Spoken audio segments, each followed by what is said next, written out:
Here and now is the time for action. According to the World Resources Institute, approximately 31% of global greenhouse emissions can be attributed to energy generation. Responsible for nearly a third of all greenhouse gas emissions, it's imperative that we transition to clean and renewable energies, and that we do so quickly in order to prevent tipping points in our climate system. All forms of clean and renewable energy have their place, and a diverse portfolio of energy production methods is ideal to create a productive, sustainable, and reliable power grid. And the counter-argument offered in response to my first video, the speaker makes the claim that solar is, in all regards, the superior form of energy production when compared to nuclear. I think someone needs to tell that to all the regions of the world that are cloudy 80% of the year, or the part of the world where night exists. And I get that battery grids could provide a solution for this problem of inconsistent power generation, but that's a huge hurdle of its own. But this example merely aims to highlight that there is no such thing as a perfect form of energy production. All forms of power serve a valuable function, and it's in our best interest to keep an open mind and consider all possible solutions as we work to create a cleaner, more sustainable energy grid. So, should nuclear be implemented? And if so, how long would it take? What are the pros and cons? And how does it compare to other forms of energy production? Ideally, we wouldn't have to consider cost when discussing the salvation of the planet. But alas, here we are. I can't argue against the cost of nuclear being more expensive than other forms of power generation. According to the 2009 World Nuclear Industry Status Report, the cost of generating solar power ranges from 36 to 44 megawatt hour per megawatt hour, while onshore wind comes in at 29 to 56 dollars per megawatt hour. Nuclear energy costs between 112 to 189. Over the past decade, the report estimates levelized costs, which compare the total lifetime cost of building and running a plant to lifetime output for utility-scale solar to have dropped by 88%, and for wind by 69%. For nuclear, they have increased by 23%. This isn't all that shocking. In 2008, China, the world's most aggressive nuclear energy builder, invested $91 billion in renewables, but just $6.5 billion in nuclear. Imagine if the nuclear industry had this level of funding over all these decades. It would be so much further along, and the price per kilowatt hour would be significantly lower. Even if new reactors aren't brought online, it would still significantly harm the efforts to transition to clean energy by bringing the ones that we currently have online offline.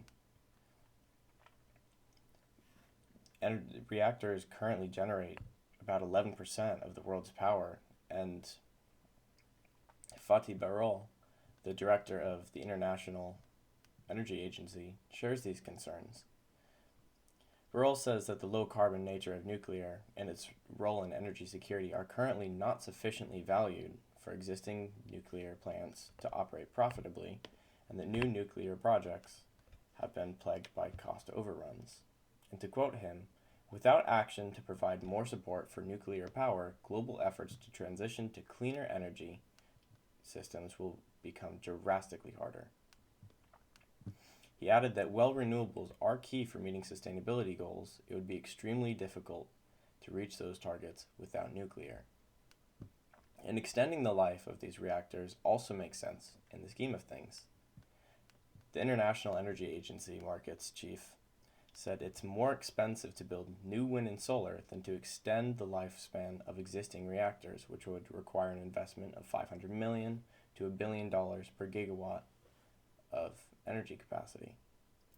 But despite the cost disparity to bring online new reactors versus other forms of power generation, nuclear is still by far the most energy dense form of energy production, and compared to forms of energy generation that rely on external factors, nuclear does not, making it more consistent and reliable than all other forms of energy production. A 2005 report titled Land Requirements for Carbon-Free Technologies states that wind farms require up to 360 times as much land to produce the same amount of energy as a nuclear energy facility, with solar photovoltaic facilities requiring up to 75 times the land area. And in areas such as islands, it doesn't make sense to have that much of a footprint, of a land footprint. It's minuscule in comparison to all other forms of energy generation, and it's simultaneously the most reliable form. According to energy.gov, nuclear power plants operated at full capacity more than 92% of the time in 2020, making it the most reliable energy source in America. That's roughly 2.5 to 3.5 times more reliable than wind and solar plants. So in areas that don't have much sunlight or land to spare, nuclear makes sense as a clean, reliable form of energy production. And it is safe.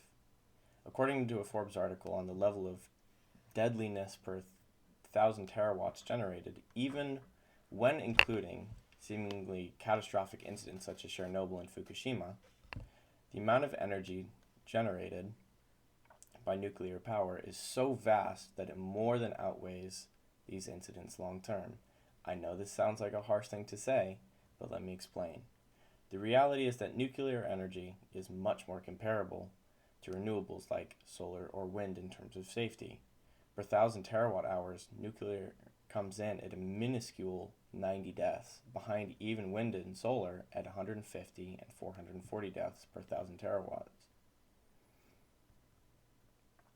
Multiple studies have come to this same conclusion, that nuclear power is incredibly safe, including the ones used in an analysis by economist Max Roser's projection called Our World in Data.